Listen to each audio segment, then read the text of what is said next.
Hey, welcome back. This is a video idea that I've been wanting to do for a very long time.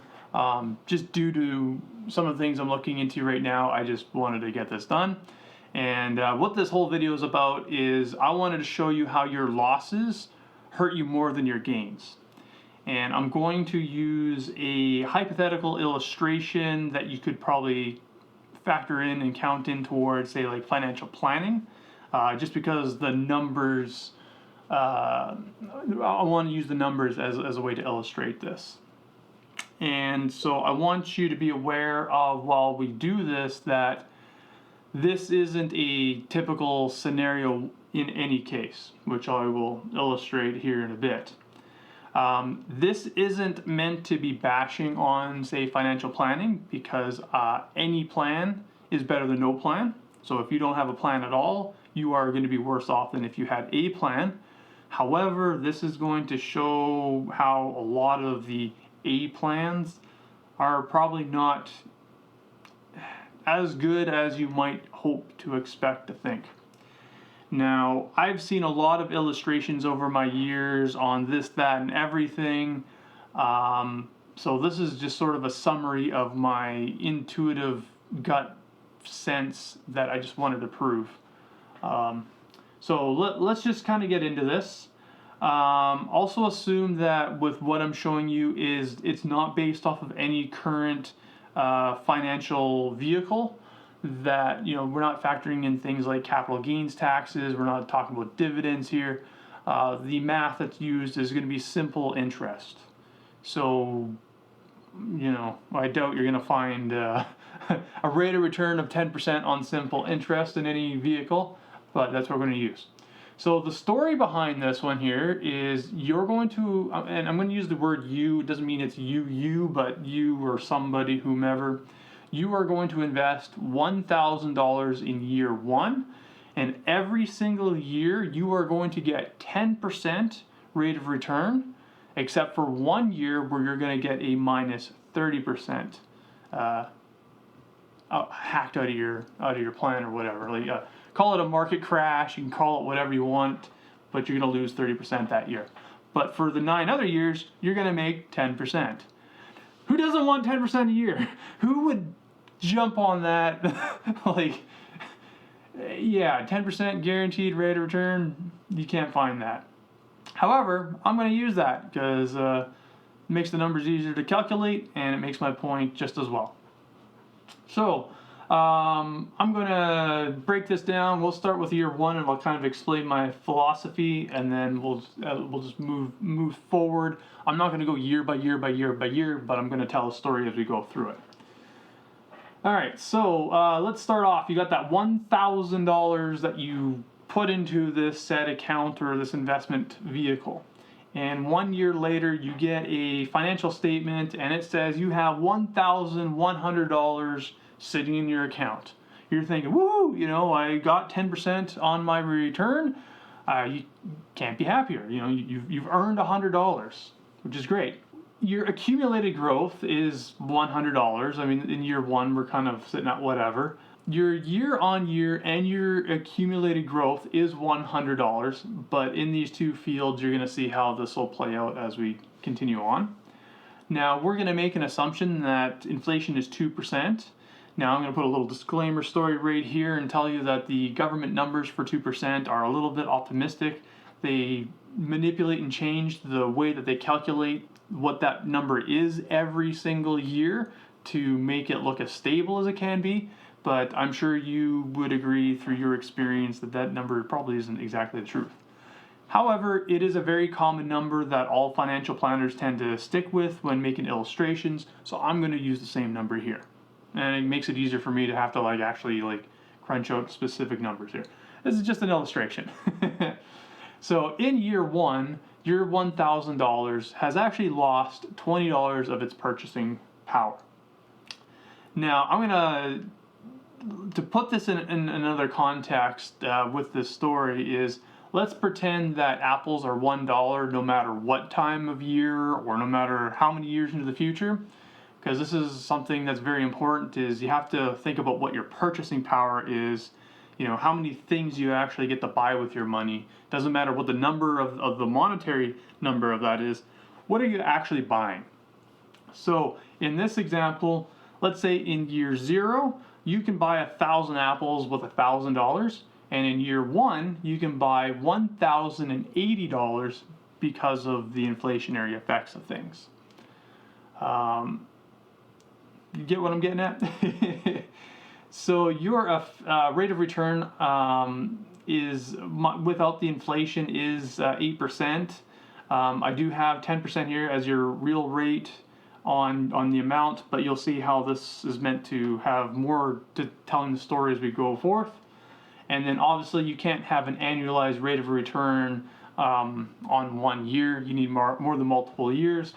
And to be very clear, if this is the first time you have heard this, annualized rate of return is not the same as average rate of return. You cannot average a rate of return with compound growth. It just doesn't work. So that's what an annualized rate of return is to do, is to factor in the compound growth of your accounts. And I am factoring that into this equation as well.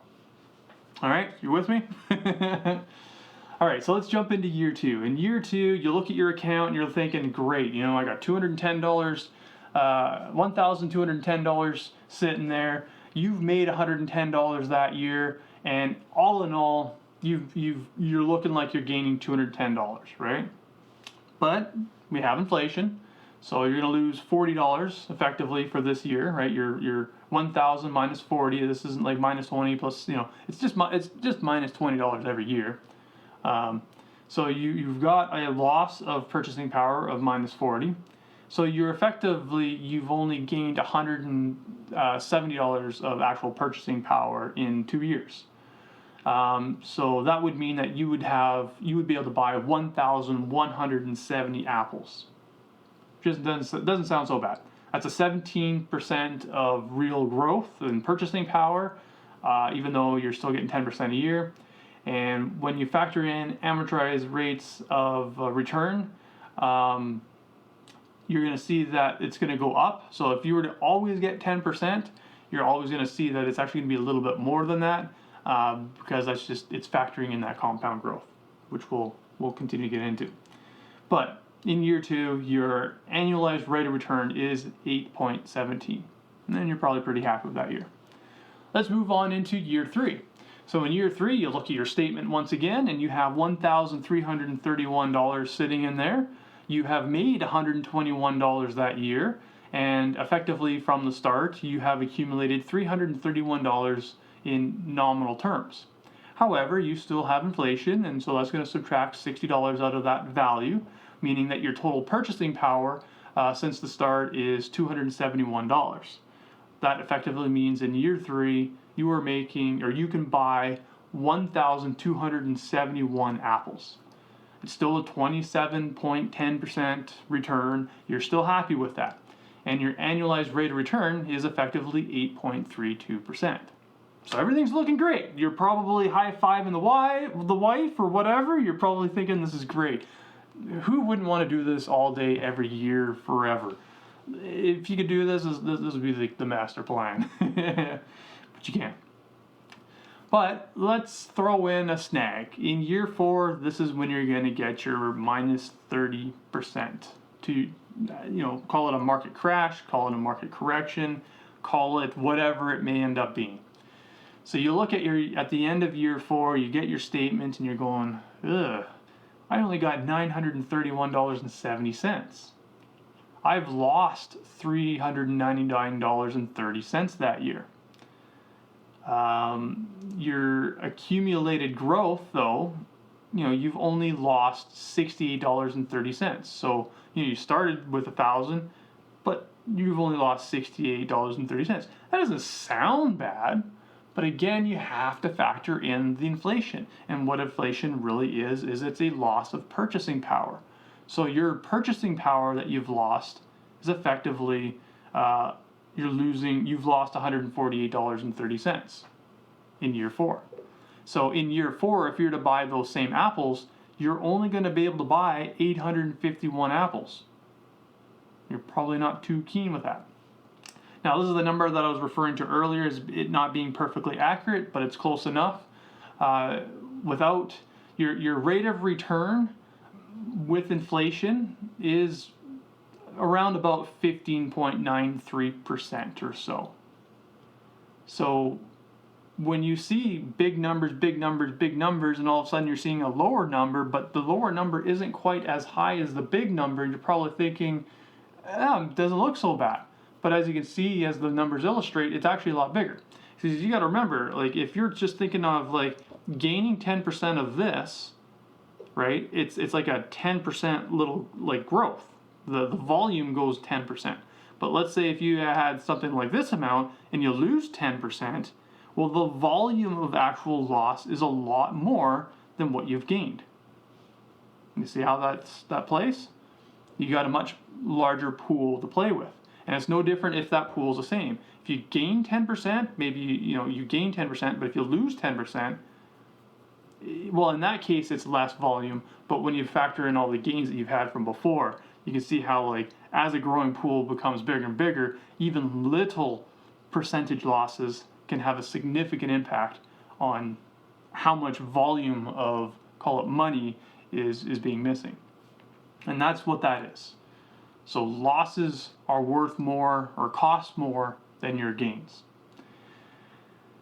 Now, if you were to look at your annualized rate of return without factoring in inflation, this is the number that you will see most commonly used when you see the term annualized rate of return. It does not factor inflation. So this is where you're going to see it in a lot more illustrations and whatnot. So I have that included here, so you can see that here. Over the 4 years, you've lost effectively 1.75% in that annualized rate of return. But when you factor in the inflation, you've actually effectively lost 3.93%, in purchasing power over that 4-year period of time. So enough of the bad news, but even though that's the point of this whole story here, is that bad news, but unfortunately there's more to this bad news. All right, so let's move on from year 4. And in year 5, you look at your statement, you got your 10% rate of return that year, you're certainly a lot pleased with that. However, you're still only looking at a balance of $1,024.84. It's better than last year, but it still probably doesn't feel good. You've made $93.17 that year. And effectively, since the start of your 1,000, you've only put $24.84 into your account. Now remember, you still have inflation. So 5 years in at 2%, you've lost $100 of purchasing power now. So that means that your compound growth minus inflation is minus $75.16. Now, if you're to go out and buy some apples this year, you're going to see it as being that you can buy 920 apples. So you see how the numbers, the nominal numbers that you see on the paper are different from the purchasing power that you have if you're to go buy apples? You can buy less apples still. Your rate of return without factoring in the inflation is 8% or minus 8% from the start. You've still lost 8%, not factoring in your inflation. However, when you do when you look at your annualized rate of return, you're only up 0.49%. But again, you factor in what the negative is on that. Like with the purchasing power, your annualized rate of return is still just minus 1.64%. You're still like technically losing money. You've lost money this year. You're not in the green by any stretch. It's not until year 6 that you actually break even on your purchasing power. So you look at your 6-year statement, you got $1,127 in the account, you've made $102, and since the beginning, you've now effectively put $127 into your, or not into you, like it's sitting, as growth from the start. But again, the inflation, you subtract that $122 out of it, you've only made $7.36 in purchasing power. Yeah. So your rate of return is effectively 1.2%, which is, I'm sure nobody's pleased about that. Again, if you were to look at how they amortize the rate of return, or the annualize the rate of return is 2.2%, but your effective purchasing power 0.02%. See how this is working? See how losses hurt you more than gains? Now, I'm not going to go into year 8, 9. You can kind of see those numbers there. Let's skip right ahead to year 10. This entire time, other than year 4, you're gaining 10% every year. This is supposed to be high five, break open the champagne. This, these are good numbers. You do this all day long if you could have this opportunity. But again, at year 10, if you look at your statement, your account balance, it's going to say, you've got $1,650.56 in it. That year you made $150.05. You've effectively gained $650.56 from the start 10 years ago. But with the compounding, or not the compounding effects, but with inflation being 2%, you've lost $200 in 10 years. Meaning that your actual purchasing rate of return is $450.56. So that means that in 10 years, if you were to buy those apples, instead of buying 1,000 apples, you can now buy 1,431 apples. This is a 43% return, if you will, on the growth of what you've had from 10 years ago. But again, when you calculate that back out over 10 years, the way that the industry will do it without factoring inflation, you're really looking at a long-term growth of 5.14% a year, not 10%. So even though 10% is, you love to get 10% a year, your actual rate of return annualized is 5.4%. And again, that's the number that you're going to see as advertised. So when you see things like index funds or whatever, and they're like, yeah, over a period of time, it's this number, it's still not factoring in inflation. When you factor in inflation, you're still only sitting at 6.68% at 10 years. It's not a very high rate of return now, is it? Sure, it's better than, again, I'll state a million times, it's this plan is better than no plan at all. This plan is better than if you just stuck it all into a mattress. Because if you just took $1,000 cash, put it into your mattress, you're going to lose $200 of your purchasing power. You will only be able to buy 800 apples in 10 years. Where in this example here, you're going to be able to buy 1,443, effectively being a 631 more apples that you would originally get. So yes, this is a better plan. But what this does not illustrate is the fees, the taxes. So again, depending on how you have your account set up, your numbers are going to actually be worse than this. And depending on in the vehicle that you put it in, sometimes those fees are up front at the start. I mean, it is what it is. If you want to get money managers and people looking after your money for you, they need to get paid to do that. Some of them have them backloaded where they will take their fees as it grows. I mean, there's a variety of different ways.